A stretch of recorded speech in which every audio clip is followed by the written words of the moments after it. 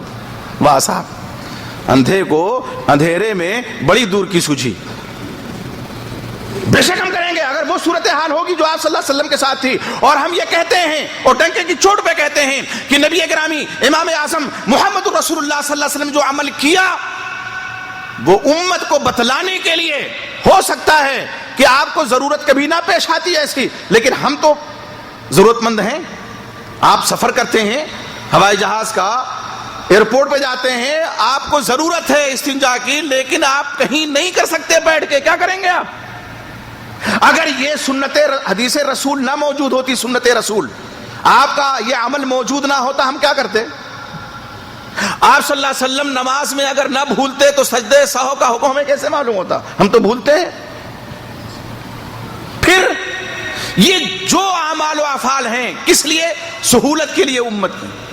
حیران و پریشان امت رہتی ہے، اب کیا کریں؟ کہاں جائیں؟ بیماری کو دعوت دیں، موت کو دعوت دیں، کیا کریں گے؟ آدمی مسانے میں دیر تک نہیں روک سکتا پیشاب کو، کیا کرے گا وہ؟ آخر کھڑے ہو کے کر نہیں سکتا. یہ تنزر کہا جاتا ہے کہ اگر تم حدیث مانتے ہو تو کھڑے ہو کے کرو. ایک صاحب فقہ الحدیث لے کر کے آئے میرے پاس، ایک گاؤں ہے کاکوری کے پاس، درگا گنج، کہ دیکھیے آپ کے علامہ البانی نے یہ لکھا ہوا ہے کہ سنت ہے کھڑے ہو کے پیشاب کرنا. پہلے انہوں نے کہا سنت ہے کھڑے ہو کے پیشاب کرنا لکھا. ہم نے کہا علامہ البانی یہ نہیں لکھ سکتے، اور جو آپ کہہ رہے ہیں فقہ الحدیث ان کی کتاب ہے، یہ بھی غلط ہے. فقہ الحدیث علامہ شوکانی رحمۃ اللہ علیہ کی کتاب ہے، ان کی تحقیق و تخریج ہے اس پہ، اور ہمارے ایک پاکستانی عالم نے اس کا ترجمہ کیا ہے. البتہ علامہ البانی رحمۃ اللہ نے اس کتاب پہ کام کیا ہے، ان کے حاشیے بھی ہیں، ان کے اقوال بھی ہیں، اس میں کوئی دو رائے نہیں ہے، مسائل بھی ہیں، لیکن اصل کتاب فقہ الحدیث علامہ شوکانی رحمۃ اللہ علیہ کی ہے. ہم نے کہا دکھائیے، اور جب دکھایا تو یہ حدیث رسول ہے، اس میں اقوال ہیں. ہاں علامہ شوکانی رحمۃ اللہ علیہ نے اس کو سنت لکھا ہے، لیکن اس کو منسوب کر دیا کس کی طرف؟ علامہ البانی رحمۃ اللہ علیہ کی طرف. تو اس طرح سے لوگ آج کرتے کیا ہے، کچھ پمفلیٹ اٹھا لیں گے، کوئی اور چیز کہیں گے. یہ تو ہم کہتے ہیں ہمارے یہاں جو قرآن میں ہے وہ ہمارے یہاں ہے، جو حدیث رسول میں ہے وہ ہمارے یہاں ہے، جو قرآن و حدیث سے باہر ہے وہ ہمارے یہاں نہیں ہے. قرآن و حدیث سے باہر کوئی چیز نہیں. تو محبت رسول کہ یہ دو قسمیں اور دونوں ضروری ہیں، طبعی ہونی چاہیے اور ساتھ ہی ساتھ ایمانی محبت بھی ہونی چاہیے. اور ایمانی محبت کا تقاضا یہ ہے کہ حدیث رسول آ جائے تو سر تسلیم خم کر دیں ہم، پھر چونو چرا کی گنجائش نہیں ہے. پھر ہم علامہ اور فہامہ کے اقوال نہیں پیش کر سکتے، پھر ہم یہ نہیں کہہ سکتے اتنے بڑے عالم، کیا وہ غلط کہہ سکتے ہیں؟ غلطی عالم ہی سے ہوتی ہے، یہ نہیں کہہ سکتے، گنجائش ہی نہیں ہے. تو یہ تیسرا حق ہے آپ صلی اللہ علیہ وسلم کا امت پر اللہ کے بعد سب سے زیادہ محبت کرنا. چوتھا حق کیا ہے؟ اسوہ حسنہ پر عمل کرنا. لقد کان لکم فی رسول اللہ اسوۃ حسنہ، بے شک آپ صلی اللہ علیہ وسلم کی زندگی میں، آپ کی حیات طیبہ میں تمہارے لیے بہترین نمونہ ہے، بہترین نمونہ، آئیڈیل. حکم اس آیت میں کیا ہے کہ ہم اپنا آئیڈیل بنائیں، نمونہ بنائیں تو آپ صلی اللہ علیہ وسلم کو. آج لوگوں نے یہ پیمانہ بھی بدل دیا، اپنا آئیڈیل کسی اور کو بنا رکھا ہے. گھر میں بچہ پیدا ہوگا تو کیا نام رکھو گے؟ نبی کے نام پہ، صحابہ کے نام پہ نہیں، آئیڈیل ایک دم پیمانہ ہی بدل دیا. شاہ رخ خان، عامر خان، وہ زندگی پر ناچے گئی. نام میں تفاول ہوتا ہے نا، آدمی نام رکھتا ہے کہ اتنے بڑے عالم تھے، اتنے بڑے شیخ تھے اور صحابی رسول تھے، نبی تھے، ان کے نام پہ رکھیں گے، کچھ صفات ہو سکتا ہے آ جائیں. آپ صلی اللہ علیہ وسلم جو خراب نام ہوا کرتے تھے ان ناموں کو بدل دیا کرتے تھے، ناپسندہ ناموں کو بدل دیا کرتے تھے. حضرت سعید مسیب خود بیان کرتے ہیں کہ ان کے دادا کا نام حزن تھا. آپ صلی اللہ علیہ وسلم نے ان کا نام پوچھا، انہوں نے کہا اسمی حزن، میرا نام حزن ہے. آپ نے فرمایا بل انت سہل. حزن کہتے ہیں درستگی، سختی اور تنگی کو، غم کو. کہتے ہیں میرے دادا محترم نے آپ صلی اللہ علیہ وسلم کے مشورے کو قبول نہیں کیا، فما زالت الحزنۃ فینا، تو غم زدگی، درستی اور سختی برابر ہمارے خاندان میں رہی. نام میں تفاول ہوتا ہے، اچھا نام ہونا چاہیے. اب آئیڈیل کسی اور کو بنا کے نام رکھیں گے تو اس کی صفات تو آئیں گی ہی آئیں گی. آئیڈیل اللہ کے نبی محمد رسول اللہ صلی اللہ علیہ وسلم کی ذاتی. کسی بھی عمل میں، شادی بیاہ کا مسئلہ ہو، خوشی غمی کا مسئلہ ہو، نماز روزے کے معاملات ہوں، تمام میں ہمیں آئیڈیل نمونہ آپ صلی اللہ علیہ وسلم کو بنانا ہے۔ آج ہمارے یہاں شادیاں ہوتی ہیں علامہ والحفیظ، اللہ، لوگ ضرورت سے زیادہ باقاعدہ بعض لوگ لون لے کر کے سود پر پیسہ لے کر کے خرچ کرتے ہیں، اور ڈیکوریشن کے نام پہ تو اتنا خرچ کرتے ہیں کہ اتنے میں کئی غریب لڑکیوں کی شادی تک ہو جائے۔ ڈیکوریشن کے نام پہ لاکھوں روپے خرچ کرتے ہیں۔ ہمیں ایک شادی میں جانے کا موقع ملا، اتفاق سے مجھے ہی نکاح پڑھانا تھا۔ اہل حدیث عالم فری نکاح پڑھاتا ہے تو بہت سے دوسرے لوگ بھی بلا لیتے ہیں۔ تو ہم جب گئے تو ہال میں گھسے، ایک آدھ پٹاخے کی آواز ہے، میں سوچا کسی نے شرارت کی ہوگی، بعد میں لگا پٹاخوں کی دکان کھل گئی ہے ایک دم۔ اور پتہ یہ چلا کہ پرمیشن لے کر کے پولیس سے انہوں نے روڈ پر لبے روڈ پٹاخے داغنا شروع کیے تھے، پرمیشن لے رکھی تھی۔ ہم فوراً الٹے قدم واپس آ گئے۔ ہم نے کہا ہم نکاح نہیں پڑھا سکتے، ایسی محفل میں کوئی سوال ہی نہیں ہے۔ شادی کی محفل، عقد نکاح کی محفل، ظاہر ہے اللہ اس کے رسول کا ذکر ہوتا ہے، آیتیں پڑھی جاتی ہیں، خطبہ پڑھا جاتا ہے، تو وہاں بھی اللہ کا ذکر ہے، فرشتے نازل ہوتے ہیں، اور یہ داغ کر کے رحمت کے فرشتوں کو بھگانے کا سامان کیا جاتا ہے کہ ہم آنے نہیں دیں گے اپنی شادی میں رحمت کے فرشتوں کو، تو زندگی بھر وہ شادی زحمت ہی بنی رہتی ہے، رحمت کبھی نہیں بنتی شادی۔ ان شادیوں میں فضول خرچیاں ہوتی ہیں، اسراف و تبذیر سے لوگ کام لیتے ہیں، پٹاخے کی گونج میں شادیاں ہوتی ہیں، ان شادیوں میں برکت نہیں ہوتی، رحمت کوسوں دور رہتی ہے اللہ رب العزت کی ایسی شادیوں سے۔ ہم واپس آئے، کھدرے میں پروگرام تھا، یہاں پہنچے بلولیا کے پاس، فون مولانا کہاں گئے؟ ہم نے کہا کہ ہم تو جا رہے ہیں گھر، ہم نہیں پڑھائیں گے نکاح۔ ہمارے سمیر بھائی تھے، ان کے بھائی عظیم بھائی کے، انہوں نے کہا مولانا آپ آ جائیے، ہم لوگ بھی نہیں رکیں گے، ہم بھی جائیں گے، لیکن شرط یہ کہ آپ آ جائیے۔ ہم نے کہا ہم اس شرط پہ آئیں گے جبکہ آپ بھی واپس آ جائیے۔ کہاں آئیں گے ہم؟ تو پھر ہم واپس ہوئے، ان کو بھی کئی دو چار اور تھے نوجوان، انہوں نے کہا چلیے ہم بھی چلتے ہیں۔ لڑکے کے باپ نے بعد میں معافی مانگی اور توبہ کی، کہا آئندہ ایسی حرکت نہیں کریں گے۔ ایک عبرت ہے، نام ہم اس لیے نہیں لے رہے ہیں، نصیحت میں نام نہیں لیا جاتا اور غیبت نہ ہو جائے تاکہ، لیکن اس کے بعد ظاہر ہے التائب من الذنب کمن لا ذنب لہ۔ اللہ کے نبی محمد رسول اللہ صلی اللہ علیہ وسلم فرماتے ہیں گناہوں سے توبہ کرنے والا ایسے ہے جیسے اس نے کوئی گناہ کیا ہی نہیں ہے، کوئی گناہ نہیں کیا۔ انہوں نے توبہ کی اور کہا آئندہ ہم ایسی حرکت کبھی نہیں کریں گے۔ بعد میں بھی ان کی یہاں شادیاں ہوئی، بڑی رسمیں ہوتی ہیں شادی بیاہ میں، یہ ماجھے کی ہے، یہ پتہ ہے کہ ہم تو نام بھی نہیں جانتے ہیں، لوگ پوچھتے ہیں یہ ماجھا کیا ہے، تب پتہ چلتا ہے کہ ماجھا کوئی چیز ہے۔ ایک شادی میں گئے لکھنؤ کے قریب، ہمرا پور سے لوگ گئے تھے،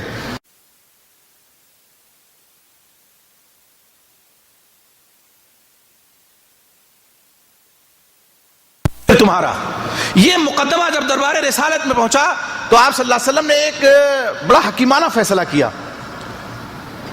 آپ نے فرمایا اسق یا زبیر ثم ارسل الماء الی جارک، زبیر تم اپنے کھیت کو پانی پلاؤ، پھر پانی روکو نہیں، اپنے پڑوسی کے کھیت میں جانے دو، چھوڑ دو۔ اتنا فیصلہ آپ کا سنا انصاری نے، کہا ان کان ابن عمت کو، یہ فیصلہ آپ نے اس لیے کیا کہ آپ کے پھوپھی زاد ہیں، آپ کی پھوپھی حضرت صفیہ کے لڑکے ہیں، اس لیے آپ نے فیصلہ کیا ہے۔ خواہش کیا تھی انصاری کی کہ میرے حق میں فیصلہ ہو کہ پہلے میں پانی پلاؤں اپنے باغ کو، اپنے کھیت کو۔ آپ نے ایک حکیمانہ فیصلہ کیا تھا، چونکہ الجار احق بسقبہ، پڑوسی کا زیادہ حق ہوتا ہے، اور نہر جو بہ رہی تھی وہ حضرت زبیر ابن عوام رضی اللہ عنہ کے باغ کے قریب تھی، ان کا حق تھا۔ آپ کا چہرہ غصے سے سرخ ہوا، یہ بہت بڑا الزام تھا آپ صلی اللہ علیہ وسلم پہ۔ آپ نے فرمایا اسق یا زبیر، آپ نے فرمایا ابھی تک تو میں نے حکیمانہ، اب عادلانہ فیصلہ سنو، اسق یا زبیر ثم حبس الماء حتی یصل الی الجدران، زبیر پانی پلاؤ اپنے کھیت کو، پھر پانی کو روک لو یہاں تک کہ مڈیروں تک پانی پہنچ جائے، روک لو پانی، اچھی طرح تمہارا کھیت سیراب ہو جائے، تمہارا باغ۔ پہلے کیا آپ نے کہا تھا پانی جانے دو؟ قرآن مجید میں اللہ کے نبی محمد رسول اللہ صلی اللہ علیہ وسلم ابھی ناراضی ہوئے تھے، اللہ رب العزت نے آیت کریمہ نازل فرما دی، آپ کے رب کی قسم ہے ایسے لوگ مومن نہیں ہو سکتے۔ نزاعی مسائل میں کس کو حکم بنانا ہے؟ آپ صلی اللہ علیہ وسلم کی ذات گرامی کو. آج آپ کی ذات گرامی موجود نہیں تو آپ کے فرمودات ہیں, آپ کے ارشادات ہیں. دیکھو کہ آپ صلی اللہ علیہ وسلم نے اس مسئلے میں کیا بیان فرمایا ہے, اور یہی منہج تھا صحابہ کرام رضی اللہ تعالیٰ عنہ اجمعین کا. حضرت عمر بن خطاب رضی اللہ تعالیٰ عنہ نے قاضی شریح کے پاس, جو ان کے قاضی تھے ان کے دور کے, باقاعدہ طور پہ خط لکھ کر کے ہدایت کی اور کہا کوئی مسئلہ آئے تو اقضِ بما فی کتاب اللہ, اللہ کی کتاب میں جو ہے اس سے فیصلہ کرو, نہیں پھر سنت رسول اللہ, یعنی کتاب و سنت معاً. اور کتاب و سنت میں اگر کوئی مسئلے کا فیصلہ تمہیں نہ ملے تب دیکھو کہ تمہارے پیشرو جو لوگ تھے صحابہ کرام انہوں نے کیا کہا ہے. اجماع صحابہ کو دیکھو, کتاب و سنت میں کسی مسئلے کا حل نہیں ہے, اجماع صحابہ میں بھی کسی مسئلے کا حل نہیں ہے. تو کہا دو چیزوں کا اختیار تمہیں, یا تو توقف اختیار کرو اور یا اپنی رائے سے مسئلہ بیان کرو, اور میں تمہارے لیے توقف کو بہتر سمجھتا ہوں. کس کا فیصلہ ہے؟ حضرت عمر بن خطاب رضی اللہ عنہ اپنے قاضی شریح کو لکھتے ہیں رحمت اللہ علیہ کو, اس طرح سے فیصلہ کرو, کوئی بھی مسئلہ آ جائے, اللہ کی کتاب سنت رسول اللہ ان میں نہیں ہے, اجماع صحابہ کو دیکھو ان میں نہیں ہے, تب اجتہاد کی باری ہے. آج لوگ کہتے ہیں اہل حدیث اجتہاد کو نہیں مانتے, اہل حدیث تو اجتہاد کو مانتے ہیں. ہمارے یاروں نے تو اجتہاد کا دروازہ آج سے بہت سال پہلے, 400 سال پہلے بند کر دیا تھا. جب اور کوئی مجتہد نہیں ہوگا, یہ ہو گئے فاضل. ہم جو اجتہاد کے قائل ہیں کہتے ہیں یہ اجتہاد کے منکر ہیں. ہاں, ہم ایسے قیاس کو نہیں مانتے جو کتاب و سنت سے متصادم ہو, اقوال رسول اور اقوال صحابہ سے جو قیاس ٹکرائے, ہم اس قیاس کو نہیں مانتے. یہ ایسی بدنامی کا سبب بنتا ہے. آدمی اجتہاد کو کیسے نہیں مانے گا اگر واقعی نہیں ہے؟ تطور ہے, دین میں ساری چیزیں موجود ہیں, لیکن ضرورت ہے ان سے استنباط کرنے کی. ایک زمانہ تھا جب چاند پہ امریکہ گیا تو ایک بہت بڑے دارالعلوم سے فتویٰ نکلا کہ یہ ممکن ہی نہیں ہے, چاند پہ انسان جا نہیں سکتا. وہ چاند پہ وہ کیسے پہنچے؟ اپنی سوچ تھی نہیں, قرآن نے سوچ دی ان کو. آج بڑے بڑے سائنسداں اس بات کا اعتراف کرتے ہیں کہ ہم نے بہت سی چیزیں قرآن سے سیکھی ہیں. برسہ برس کی تحقیق کے بعد جس نتیجے پہنچے وہ قرآن کھول کے دیکھا تو اس میں پہلے سے موجود ہے. یہ ہیلی کاپٹر, ہوائی جہاز اور راکٹ کی ایجاد کیا ہے؟ یہ قرآن ہی کی رہی منت ہے. قرآن میں ایک سوچ دی اللہ رب العزت نے کہ تم اس فضا کو چیر نہیں سکتے, اقطار السماوات میں نہیں جا سکتے. لا تنفذون الا بسلطان. کیا کہا؟ لا تنفذون الا بسلطان, مگر طاقت کے ذریعے سے. ایک سوچ قرآن نے دی کہ طاقت استعمال کریں گے فضا کو چیر دیں گے. یہ سوچ کس نے دی؟ قرآن نے دی ہے. آج مسلمان قرآن سے غافل ہے. آج مسلمان کہتا ہے 18 علوم جب تک نہیں سیکھ لو گے قرآن نہیں سمجھ پاؤ گے. واہ صاحب, یہ قرآن سے دور کرنے ہی کا تو شاخسانہ ہے. حضرت عمر کتنے علوم سیکھ کر گئے تھے اپنی بہن فاطمہ بہنو سعید کے ہاں کی نقد دیدار بیٹھے قرآن سن کر کے. اور آج آپ 99% غیر مسلم ایسے ہیں جو قرآن پڑھ کے مسلمان ہو جاتے ہیں. ان سے جب انٹرویو لیا جائے کس چیز نے متاثر کیا, کہا قرآن نے. کوئی انگریزی میں, کوئی ہندی میں, کوئی اور زبان میں پڑھتا ہے, عربی نہیں آتی. قرآن کو اللہ نے کیا فرمایا؟ وَلَقَدْ يَسَّرْنَا الْقُرْآنَ لِلذِّكْرِ فَهَلْ مِن مُدَّكِرٍ. ہم نے قرآن کو نصیحت کے لیے آسان بنایا ہے, کوئی ہے نصیحت حاصل کرنے والا؟ اللہ کہے قرآن آسان اور قرآن کا ماننے والا کہے قرآن مشکل. اور ہمارے یاروں نے تو باقاعدہ طور پہ قرآن سے دور کرنے کے لیے بہت سے طریقے بھی اپنا لیے. 5 سورہ, 12 سورہ, 16 سورہ. ہماری مائیں بہنیں زیادہ تر انہی سورتوں میں الجھی رہتی ہیں. لوگ بیٹیوں کو پورا قرآن نہیں دیتے, 5 سورہ پکڑا دیتے ہیں. اب اس میں بعض سورتوں کے فضائل, گھڑے ہوئے فضائل ہیں, تو فضائل ہی تک محدود لوگ رہتے ہیں, مسائل میں نہیں جاتے. اور اس لیے پڑھتے ہیں تاکہ فضائل, کوئی بیمار ہو گیا تو کیسے شفا ملے. مولوی صاحب کے پاس چلو, مولوی صاحب کے پاس گئے, کہا کاروبار میں بڑا خسارہ ہو گیا ہے اور بچہ بیمار رہتا ہے, لگتا ہے جن کا اثر ہے, فلاں کا اثر ہے. اور ان کے یہاں بھی تعویذ مختلف قسم کے 1000 سے لے کر 10-20 ہزار تک کا تعویذ ہوتا ہے. یہ کاروبار لوگوں نے بنا رکھا ہے, شرک ہے, یہ کاروبار بنا رکھا ہے لوگوں نے. یہ اب اللہ کے نبی محمد, لوگ قسمت کا حال معلوم کرتے ہیں. بتایا جائے کاروبار چلے گا کہ نہیں چلے گا مولانا, وہ تھوڑی دیر آنکھ بند کیے رہیں گے, اس کے بعد کہیں گے ہاں کچھ بندش ہے. کچھ نہیں بندش ہے, خواہ وہ اللہ کی طرف سے ہے, لیکن کہیں گے کچھ کسی نے کچھ کرا دیا ہے, اس لیے کہ ان کو رقم لینی ہے. اور ایمان ایسے ہی سواد خانقاہی میں لٹتا ہے اور احساس تک نہیں ہوتا ہے انسان کو. آپ صلی اللہ علیہ وسلم فرماتے ہیں جو کسی عراف کے پاس جائے 40 دن کی نماز اس کی قبول نہیں ہوتی ہے. کہتے ہیں جب نماز ہی نہیں پڑھتے تو قبول اور نہ قبول کو سوال ہی نہیں ہے. نہیں, اہمیت اللہ کے نبی صلی اللہ علیہ وسلم بتاتے ہیں اس کی, نماز کی. اور ایسے لوگوں کے پاس لوگ جاتے ہیں. تو میرے بھائیو, اللہ کے نبی محمد رسول اللہ صلی اللہ علیہ وسلم کے فرمودات کو نزاعی مسائل میں ہمیں حل سمجھنا چاہیے, اس کا لینا چاہیے. آپ دیکھیے آپ صلی اللہ علیہ وسلم کی وفات ہوئی, آج تو بہت سے لوگ وفات رسولی کے قائل نہیں ہیں. جو کل تک قائل تھے آج وہ بھی منکر ہیں. حضرت عمر کو بار بار دلیل میں پیش کرنے والے ایک دو مسئلے میں یہ نہیں سمجھتے کہ ان کو بھی ذہول ہوا, تلوار نکال لی اور کہا جس نے کہہ دیا اللہ کے وسلم کی وفات ہوگی اس کی گردن مار دوں گا. مقام صلح میں تھے, ابو بکر صدیق رضی اللہ تعالیٰ عنہ آئے, آپ صلی اللہ علیہ وسلم کی پیشانی کو بوسا دیا اور فرمایا کہ آپ پر دوبارہ موت نہیں آ سکتی, جو موت آنا تھی وہ آ گئی. منبر رسول پہ کھڑے ہوئے ایک بڑی خطبہ ارشاد فرمایا اور کہا من کان یعبد محمدا فإن محمدا قد مات ومن کان یعبد اللہ فإن اللہ حی لا یموت. سن لو, جو شخص محمد صلی اللہ علیہ وسلم کی عبادت کرتا تھا وہ جان لے کہ ان کی وفات ہو چکی ہے, اور جو اللہ کا عبادت گزار ہے وہ بھی جان لے کہ اللہ حی و قیوم ہے, اس پر موت طاری ہونے والی نہیں ہے. پھر دو آیت کریمہ پڑھی انہوں نے, انک میت و انہم میتون افإن مات او قتل انقلبتم علی اعقابکم. حضرت عمر فرماتے ہیں فوراً تلوار نام میں رکھ لی. بعض صحابہ کرام کہتے ہیں ایسا لگا کہ ان آیتوں کا نزول ابھی ہو رہا ہے. صدمہ تھا بے شک, اور صدمے میں انہوں نے, آج برسیں گزر گئیں, یہ دلائل موجود ہیں کتاب و سنت کے, حضرت عمر رضی اللہ عنہ کے واقعہ موجود ہے کہ فوراً تلوار نام میں رکھی اور قائل ہو گئے. پھر بھی قائل نہیں ہے, کہتے ہیں آپ کی وفات نہیں ہو, اور ایسے زندہ ہیں جیسے دنیاوی حصی زندگی آپ کو حاصل ہے.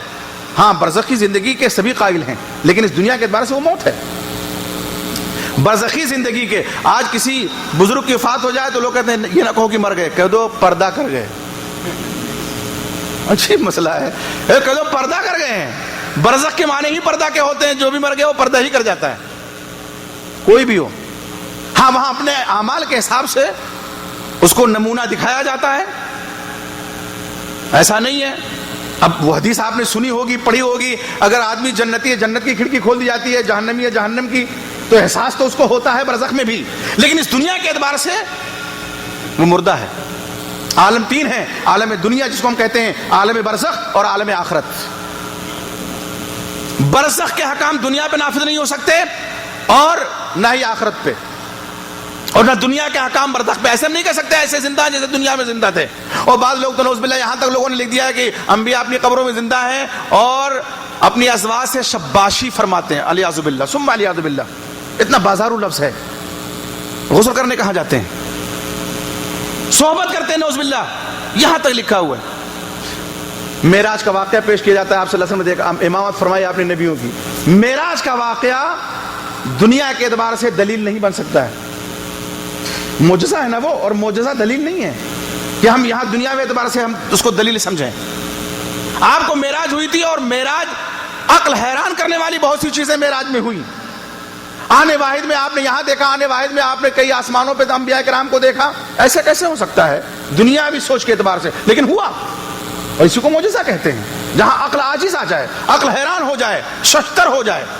تو اللہ کے نبی محمد رسول اللہ صلی اللہ علیہ وسلم کی احادیث مبارکہ کو اپنے نزاعی مسائل میں حل. آپ کی وفات ہوئی, اختلاف ہو گیا, خلیفہ کس کو بنایا جائے آپ کا, حل کس نے پیش کیا, صدیق اکبر نے کہا الیمۃ من قریش. اور حل کون سی چیز بنی, حدیث رسول. آپ کا فرمان ہے ائمہ قریش سے ہوں گے. وہ پورا واقعہ میں بیان نہیں کرنا چاہتا, وقت کافی ہو گیا. آپ لوگ جانتے ہیں ثقیفہ بنی ساعدہ میں باقاعدہ حضرت سعد کے سر پہ پگڑی باندھی ہی جانا تھی کہ، اور یہ اختلاف تھا، انصار کہتے ہم میں کا امیر ہوگا، مہاجر کہتے ہم میں کا امیر ہوگا. ایک صاحب کھڑے ہوئے کہا لو میں مسئلہ حل کر دیتا ہوں، منا امیر و منکم امیر. لیکن یہ مسئلے کا حل نہیں تھا. کہا ہم میں کا امیر ہو جائے انصار میں سے اور ایک آپ مہاجرین میں سے امیر ہو جائے. صدیق اکبر پہنچے ہاتھ پکڑے ہوئے عمر فاروق رضی اللہ تعالیٰ عنہ کا، اور کہا نہیں، اللہ کے نبی محمد رسول اللہ صلی اللہ علیہ وسلم فرمایا الائمۃ من قریش، ائمہ قریش سے ہوں گے. تدفین کہاں آپ کو دفن کیا جائے، یہ بھی ایک اختلافی مسئلہ آیا صحابہ کرام کے بیچ میں، اس کا بھی حدیث رسول سے ہوا. حضرت صدیق نے فرمایا کیا، ائمہ کی جہاں، انبیاء کی جہاں وفات ہوتی ہے انبیاء کی وہیں تدفین بھی ہوتی ہے. حجرہ عائشہ میں تدفین ہوئی. وراثت کا اختلاف ہوا، حضرت فاطمہ رضی اللہ تعالیٰ عنہ نے مطالبہ کیا اور کئی مہینے تک تھوڑی ناچاقی بھی رہی، بعد میں مان گئی. آپ کو صدیق رضی اللہ عنہ نے کیا حدیث پیش کی کہ نحن معاشر الانبیاء لا نورث ما ترکنا فهو صدقہ، ہم انبیاء کی جماعت، ہم وارث مال کے، ہمارے کوئی وارث نہیں ہوتا، جو کچھ ہم چھوڑتے ہیں وہ اللہ کے راستے میں صدقہ ہوتا ہے. آپ دیکھیے حدیث رسول سے ان تمام نزاعی مسائل کا حل ہوا. تو قرآن و حدیث سے نزاعی مسائل کا حل ہونا چاہیے. اور اللہ کے نبی محمد رسول اللہ صلی اللہ علیہ وسلم موجود نہیں ہے، آپ کی احادیث مبارکہ ہیں، تو ان احادیث کو ہم حکم مانیں. فلا وربک، یہ دھیان میں رکھیں اس آیت کو. تو نزاعی مسائل میں یہ آپ صلی اللہ علیہ وسلم کا امت پر چھٹا حق. 7واں حق ہے کتاب و سنت پر عمل کرنا.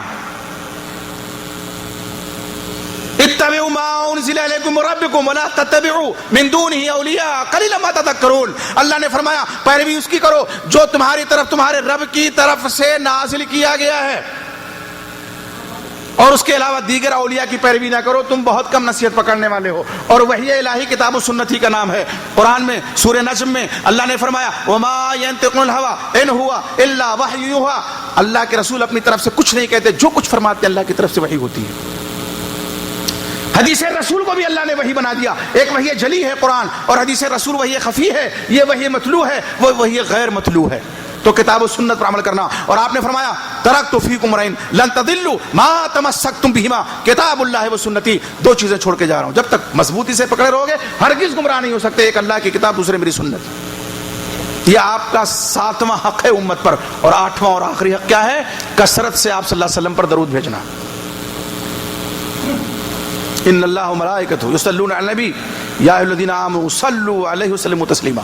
بے شک اللہ اس کے فرشتے بھیجتے ہیں. اے ایمان والو اللہ کے نبی محمد رسول اللہ صلی اللہ علیہ وسلم پر درود بھیجو. آپ صلی اللہ علیہ وسلم فرماتے ہیں من صلی علیہ مرۃ صلی اللہ علیہ بہ عشرہ، جو ایک مرتبہ میرے اوپر درود بھیجے گا اللہ کی 10 رحمتیں اس کے اوپر نازل ہوں گی. اور آپ صلی اللہ علیہ وسلم نے فرمایا اس شخص سے بڑا بخیل کوئی نہیں ہے کہ میرا نام نامی اس کے سامنے آئے اور مجھ پر وہ درود نہ بھیجے.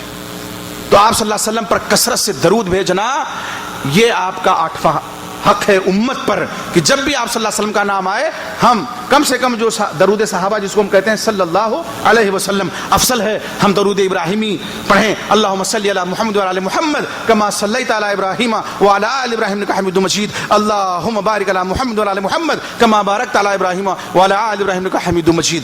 یہ درود ابراہیمی ہے، ہم اس کو کثرت سے پڑھیں.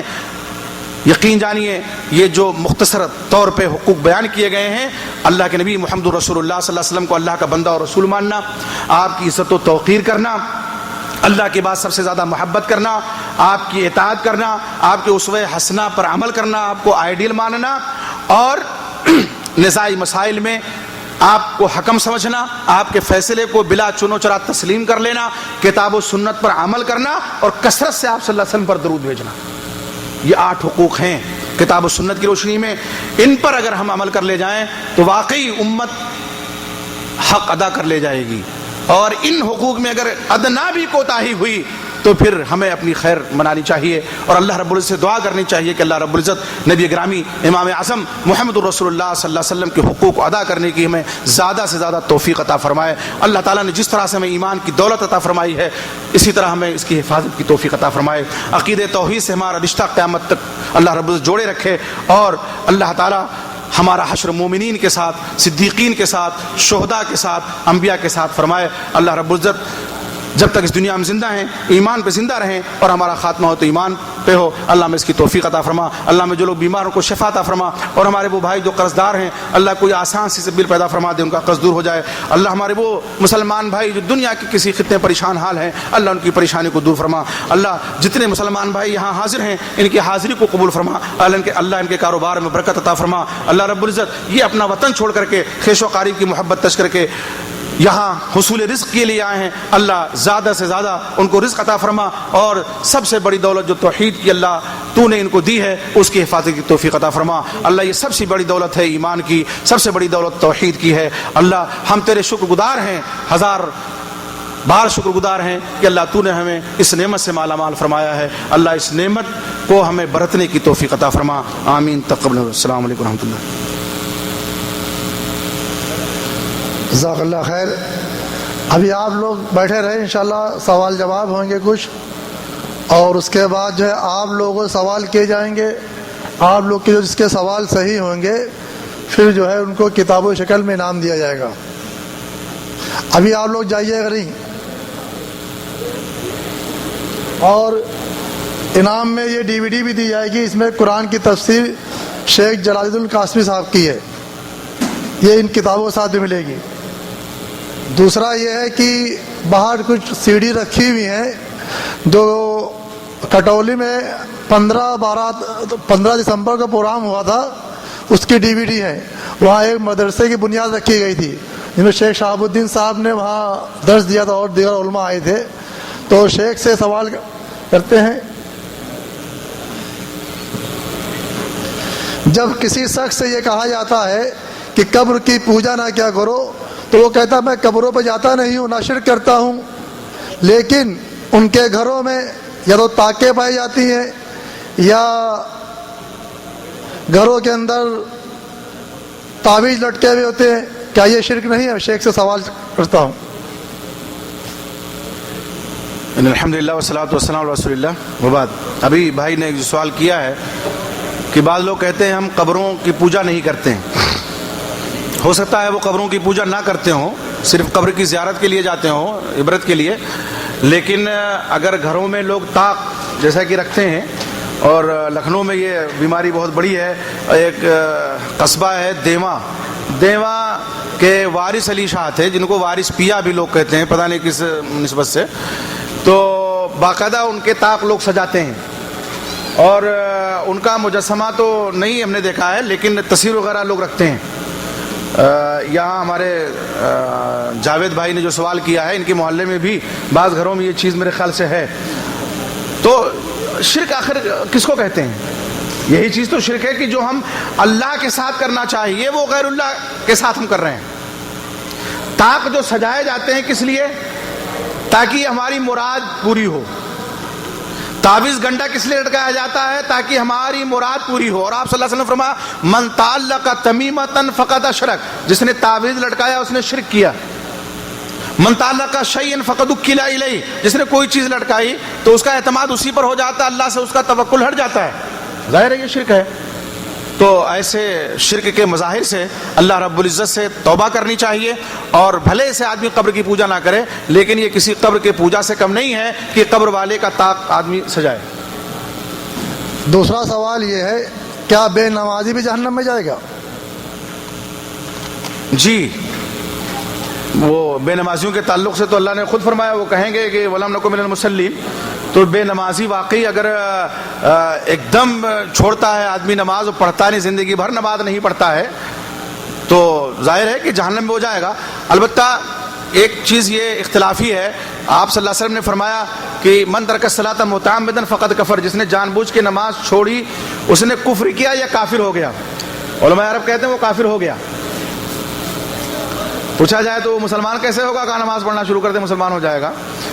ہمارے ہاں بر صغیر کے علماء اور بہت معتبر علماء کہتے ہیں کہ نہیں, اس نے کفر کا کام کیا. دیکھیے کفرن دونا کفرن, امام بخاری رحمۃ اللہ علیہ نے باب بھی باندھا ہے اس کا, ایک کفر دوسرے کفر سے کم ہوتا ہے. تو کفر کی بھی کیٹیگریاں ہیں, جیسے ایمان کے درجات ہیں ایسے کفر کے بھی درجات ہیں. تو نماز چھوڑنے والا ویسا تو کافر نہیں ہوگا جیسے کہ غیر اللہ کا منکر کافر ہے, لیکن بہرحال یہ کفریہ عمل ہے, اور آدمی اگر مستقل نہ پڑھے تو ظاہر ہے کہ وہ کافر ہو ہی جائے گا. جو آدمی مستقل ہی پڑھے ہی نہ نماز بعض لوگ آٹھی کاٹھی 360 صرف پڑھتے ہیں، آٹھی پڑھتے ہیں جمعہ کی نماز، کھاٹی پڑھتے ہیں جنازے کی نماز، 360 عید بقرعید کی نماز، جو فرض ہے اس کو چھوڑ بیٹھتے ہیں. چلو جمعہ بھی فرض ہے، لیکن کھاٹی جو نماز ہے جنازے کی نماز وہ فرض کفایہ ہے، اور عیدین کی نماز تو فرض نہیں ہے. جی ایک سوال یہ ہے، کیا ماں باپ کی نافرمانی کرنے کی وجہ سے بھی انسان جہنم میں جائے گا؟ جی آپ صلی اللہ علیہ وسلم کی حدیث ہے والدین کے تعلق سے، حقوق کے تعلق سے، کہ ہما جنتوں کا ونارو، وہ تمہارے لیے جنت بھی ہیں جہنم بھی ہیں، یعنی ان کی خدمت کر کے جنت لے سکتے ہو اور ان کی نافرمانی کر کے جہنم. اس طرح کی اور بھی حدیث آپ صلی اللہ علیہ وسلم کی ہیں، اور آپ نے والدین کی نافرمانی سے منع بھی کیا ہے. خود قرآن مجید میں اللہ رب العزت نے اپنی عبادت کے ذکر کے بعد سب سے پہلا حق والدین کا بیان کیا، وَقَضَىٰ رَبُّكَ أَلَّا تَعْبُدُوا إِلَّا إِيَّاهُ وَبِالْوَالِدَيْنِ إِحْسَانًا. تو والدین کے ساتھ حسن سلوک ضروری ہے، اور یہ فریضہ ہے، یہ نہیں ہے کہ کوئی سنت ہے یا واجب، یہ فریضہ ہے کہ ہم والدین کی فرما برداری کریں. ہاں اگر والدین اللہ کی نافرمانی کا حکم دے رہے ہیں تب نہیں.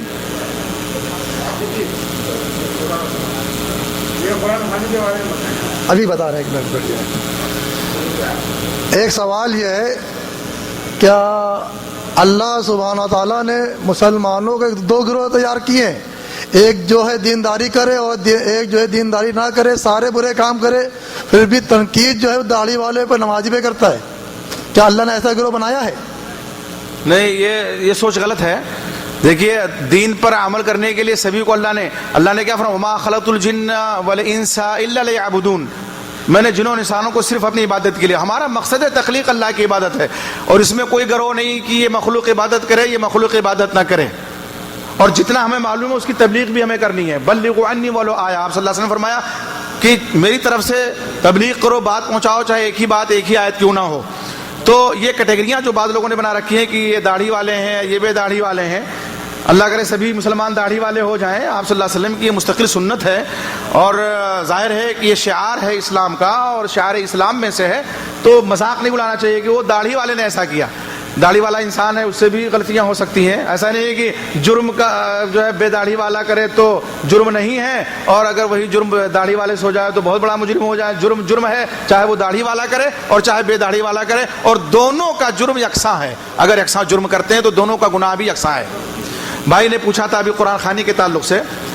قرآن خوانی لغوی اعتبار سے کہتے ہیں قرآن تو پڑھنا چاہیے، لیکن جو رسم بنا لی ہے نا، ہم سے رائے بریلی میں ایک صاحب نے ایسے پوچھا، محفل تھے ایسے ہی، تو ہم نے کہا کہ یہ قرآن خوانی کی جو رسم چلی ہے، جانتے ہیں قرآن سے دوری کی وجہ سے، قرآن سے دوری کی وجہ سے ایک آدمی زندگی بھر قرآن نہیں پڑھتا، مر جاتا ہے تو پارے بانٹے جاتے ہیں، فلاں تم پڑھ دو، فلاں تم پڑھ دو، فلاں تم پڑھ دو.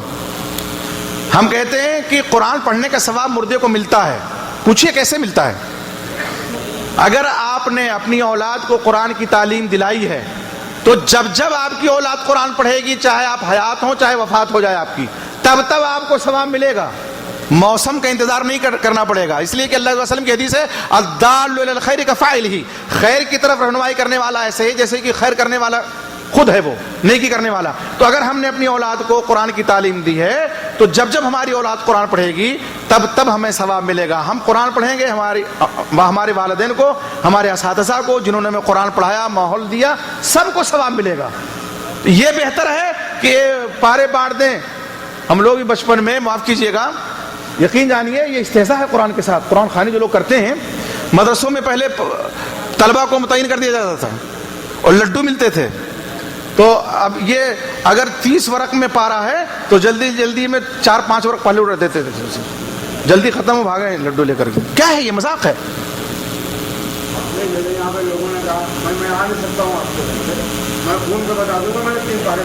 غلط ہے یہ. ہاں یہ غلط ہے. نہ گھر آ کے پڑھنا چاہیے، نہ مردے کی طرف سے وہاں پڑھنا چاہیے. مردے کی طرف سے وہاں بھی نہیں پڑھنا چاہیے جو گھر پہ. ہاں بخش دیتے ہیں. ہاں وہ کہتے ہیں لوگ. اور یہاں تک بعض لوگ کہتے ہیں کہ ہمارے پاس نصاب تھا فلاں کے لیے، لیکن اب آپ آ گئے ہیں تو چلو 8 نصاب 10 نصاب ہے آپ کو دے دیتے ہیں. خواہ مخواہ اس کا کوئی وجود نہیں ہے شریعت میں. جی. ایک اہم سوال اور ہے، یہ ہم سب سے تعلق سے. ہم لوگ جب کسی کو قرآن حدیث کی بات سمجھاتے ہیں یا بتاتے ہیں وہ انڈیا میں فوراً اپنے عالم کو فون کرتا ہے, وہ کہتا ہے ان کے چکر میں نہ رہنا, وہ بھٹک جاؤ گے. کیا ہندوستان کا جو دین ہے اور جو قرآن حدیث دین میں دونوں میں فرق ہے کیا؟ شاید اس کی وضاحت کریں. نہیں بھائی, دین تو سب کے لیے ایک ہے اور ایک ہی دین ہے, وہ چاہے یہاں ہو, چاہے انڈیا ہو, چاہے پاکستان ہو, یا دنیا کا کوئی خطہ ہو. اسلام دین سب کا ہے. یہ اور بات ہے کہ لوگوں نے 16 آنے اسلام کو بانٹ لیا, پہلے 4 حصے کیے, اب تو اتنے حصے کر ڈالے ہیں اور خصم بار صغیر میں کہ پتہ نہیں چلتا کتنے حصے کر دیے. وہ ایک ہی گروپ میں, اب کوئی حیاتی ہے, کوئی مماتی ہے, کوئی حیات رسول کا قائل ہے کہ وفات رسول کا قائل ہے. انہیں میں کوئی چشتی ہے, کوئی قادری ہے, کوئی سہروردی ہے, کوئی نقش بندی ہے, کوئی دیوبندی ہے, کوئی بریلوی ہے, کوئی پتہ عجیب کیٹیگریاں لوگوں نے بنا رکھی. یہ کیا شریعت ہے؟ کیا یہ اسلام ہے؟ نہیں, اسلام تو ایک ہے اور سب کے لیے ہے. وہ اقصی عرب میں مغرب میں رہنے والا ہو یا اقصی مشرق میں رہنے والا ہو, انتہائی مغرب انتہائی مشرق میں, اسلام سب کا ایک ہے. اسلام میں کوئی فرق نہیں کہ یہ عربی اسلام ہے, یہ ہندی اسلام ہے, لیکن لوگوں نے بنا لیا ہے. یہاں تک لوگ کہتے ہیں, انہوں نے تو بہت کم کہا, کہ وہاں جاتے ہیں لوگ گمراہ ہو کر کے آتے ہیں. ہم نے کہا ہاں, جہاں سے اسلام پھیلا وہاں جا کے گمراہ ہو کے لوگ آئیں گے. جاتے ہیں گمراہ ہو کے آتے ہیں. اللہ العظیم, ایک لڑکا ہے, میں کہوں تھوڑی دیر کے لیے, نبیل نام ہے, اللہ نے اس کو ہدایت دی. ایک مفتی ہے, آج تو مفتی مفت کے بہت ہوتے ہیں, وہ رہتا ہے خلیجی ممالک میں.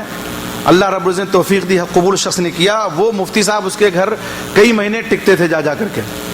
وہ اہل حدیث ہوا جب لڑکا, مکان نیا بنوایا تو کہا دعوت دی, چونکہ محبت تھی پہلے سے, تعلق تھا. کہا مولانا آئیے گھر پہ, چلیے گھر دیکھیے اور دعوت ہے آپ کی. گئے, کہا اس حرام کی کمائی کے گھر میں جا نہیں سکتا ہوں, گھس نہیں سکتا ہوں. اہل حدیث ہونے کے تمہیں پیسے ملے ہیں. کہتے ہیں ہر نماز پہ یہ لوگ پیسہ بانٹتے ہیں. یہاں ہم لوگ چھوٹا پروگرام کرنا ہوتا ہے تو چندہ کرتے ہیں آپس میں. حقیقت ہے واللہ, چندہ خود بھی دیتے ہیں, دوسروں سے بھی لیتے ہیں, چلو ایک پروگرام ہو جائے گا. یہ کہتے ہیں نماز میں. اور کتنے ایسے لوگ ہیں, بعض لوگ ہو سکتا ہے اسی لیے اہل حدیث ہوئے ہوں پہلے, لیکن وہ مضبوط ہو جاتے ہیں اور اس مسئلے میں کہ یہاں تو پیسہ سے ملتا ہے, خواہ بدنام کر رکھا ہے. جب پیسہ ہی نہیں ملتا ہے تو یہاں کا دین وہاں کا دین کوئی فرق نہیں, لوگوں نے فرق کر رکھا ہے. ایک سوال یہ آیا ہے, ایک سوال کسی صاحب نے کیا ہے, تقدیر کیا ہے کہ اچھی اور بری تقدیر اللہ کی طرف سے نسبت کیا ہے. بہت سے لوگ کہتے ہیں کہ بندہ جو اچھا عمل کرتا ہے وہ اللہ کی طرف سے ہے اور جو برا عمل کرتا ہے وہ اس کا ذاتی عمل ہے. دیکھیے, تقدیر کے تعلق سے آپ صلی اللہ علیہ وسلم نے سوال کرنے سے صحابہ کرام کو منع فرمایا. پہلی بات تو یہ سمجھ لیں آپ, صحابہ کرام بھی ظاہر ہے وہ بھی انسانی تھے, ان کے دماغ میں بھی ایسے سوالات آتے تھے کہ جب اللہ ہی سب کچھ کرتا ہے تو پھر یہ سزا اور جزا کیا ہے. آپ نے منع فرمایا کہ تقدیر کے بارے میں سوال نہ کرو. ہاں, تقدیر ظاہر ہے خیر و شر دونوں ہیں. ہم ایمانیات میں جو ایمان کے 6 ارکان ہیں اس میں یہ بھی تو ہے کہ ہم ایمان لاتے ہیں تقدیر کے خیر و شر پہ. ان تؤمن باللہ وملائکتہ وکتبہ ورسلہ وبالیوم الآخر وبالقدر خیرہ وشرہ. وبالقدر, تقدیر پر ایمان لانا, اس کے خیر پر اور اس کے شر پر. یہ حدیث بتلاتی ہے اور یہ رکن ہے ایمان کا ایک, یہ بتلاتا ہے کہ تقدیر خیر بھی ہوتی ہے اور تقدیر شر بھی ہوتی ہے. وبالقدر خیرہ وشرہ. اور یہ سب کچھ خیر و شر اللہ ہی کی طرف سے ہوتا ہے, اس میں کوئی دو رائے نہیں ہے. لیکن اللہ رب العزت نے جو ہماری رہنمائی فرمائی ہے تو ہماری ذمہ داری یہ بنتی ہے کہ ہم صراط مستقیم پہ چلیں, پگڈنڈیوں پہ نہ جائیں ادھر ادھر. اللہ نے کیا فرمایا, فہدیناہ النجدین, ہم نے 2 راستے دکھا دیے. اس پہ جاؤ گے یہ سیدھا جنت کو جا رہا ہے, ادھر جاؤ گے تو گرو گے گڑھے میں. اور عقل دی اللہ نے, تو ہمیں سوچنا ہے نا. اسی میں ایک سوال میں جوڑوں کہ بعض لوگ کرتے ہیں, اور شاید مقصد ہمارے بھائی کا یہی ہو, کہتے ہیں کہ جب اللہ ہی سب کچھ کرتا ہے تو پھر جہنم میں ہم کیسے جائیں. اللہ نے لکھ دیا تھا کہ ہم سے یہ غلطی ہوگی اور ہم نے وہ غلطی کر لی.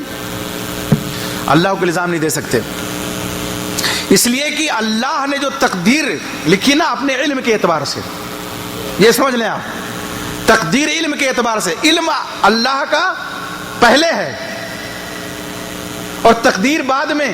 دیکھو ابھی ہم نے جو حدیث جامع ترمذی کی سنائی تھی, اول ما خلق اللہ القلم, سب سے پہلے اللہ نے قلم کو پیدا کیا. ثم قال اکتب, پھر کہا لکھ.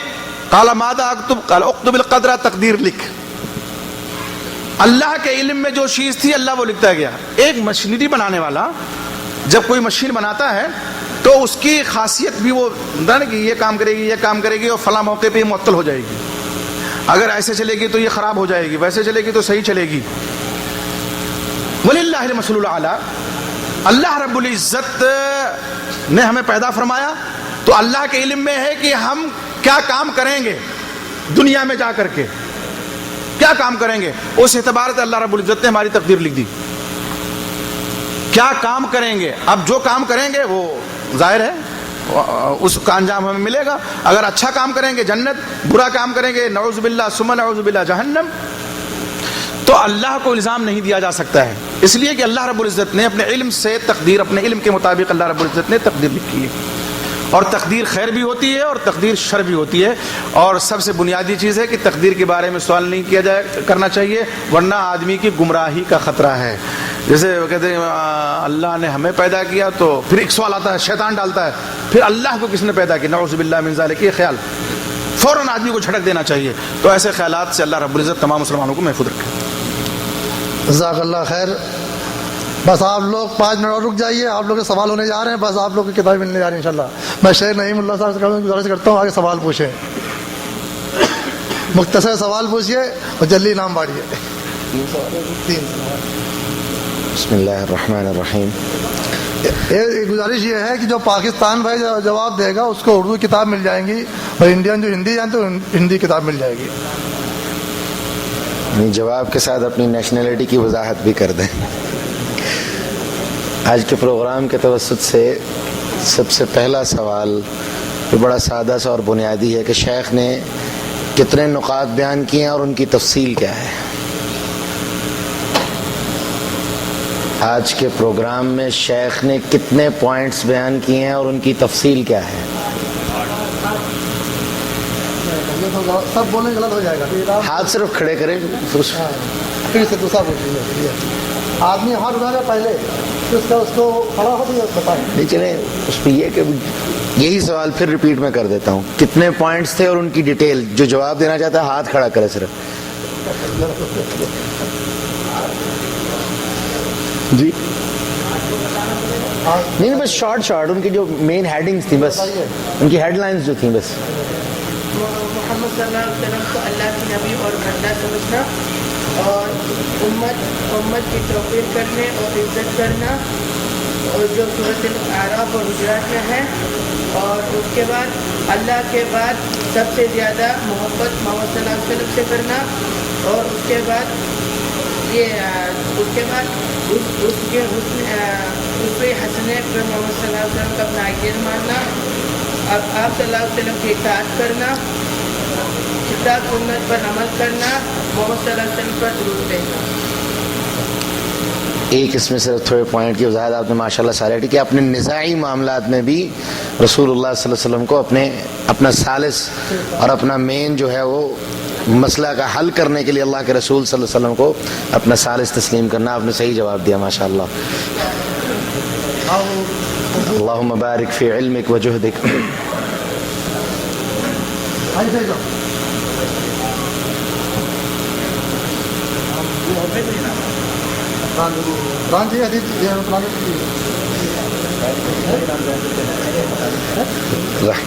چلے ماشاء اللہ.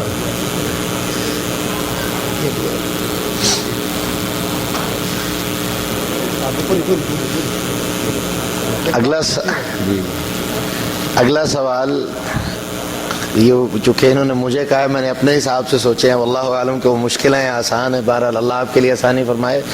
حضرت عمر رضی اللہ عنہ نے اپنے قاضی شریح کو خط لکھا تھا اور اس میں کچھ بنیادی باتوں کی نصیحت کی تھی. وہ نصیحتیں کیا تھیں؟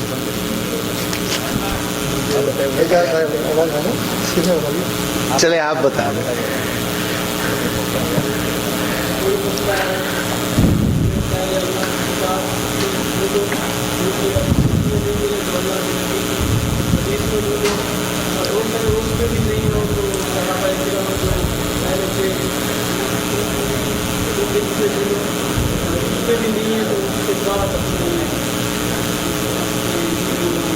ماشاء اللہ، چلے کافی قریب پہنچ گئے الحمدللہ.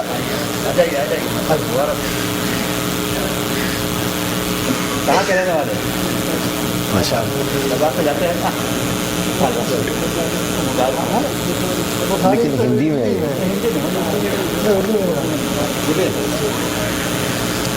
ایک سوال اور ہے. چلے آخری سوال کہ شیخ نے ایک واقعہ ذکر کیا جس میں رسول اللہ صلی اللہ علیہ وسلم نے اس واقعے کے حوالے سے فیصلہ کیا تھا. اس واقعے میں جو صحابی تھے ان کا نام کیا تھا اور ان کی نبی اکرم صلی اللہ علیہ وسلم سے نسبت کیا تھی؟ آپ بتا دیں. انہوں نے بلکہ پہلے بھی ہاتھ کھڑا کیا تھا. آپ بتا دیتے. جی آپ بتا دیں.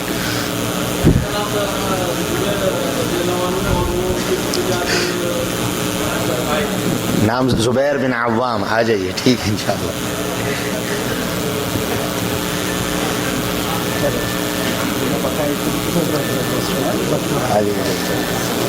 میں شیخ کے لیے گزارش کروں گا عبدالغفار بھائی جو ہیں شہاب الدین صاحب کو گفٹ دیتے اپنے ہاتھوں سے.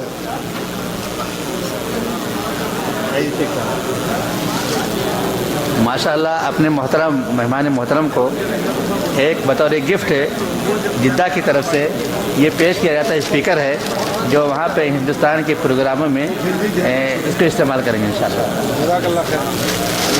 دعوتی کام ہی کے لیے انشاءاللہ. یہ دعوتی کام ہی کے لیے انشاءاللہ. بہت شکریہ. چلے بھائی چلے بھائی ماشاء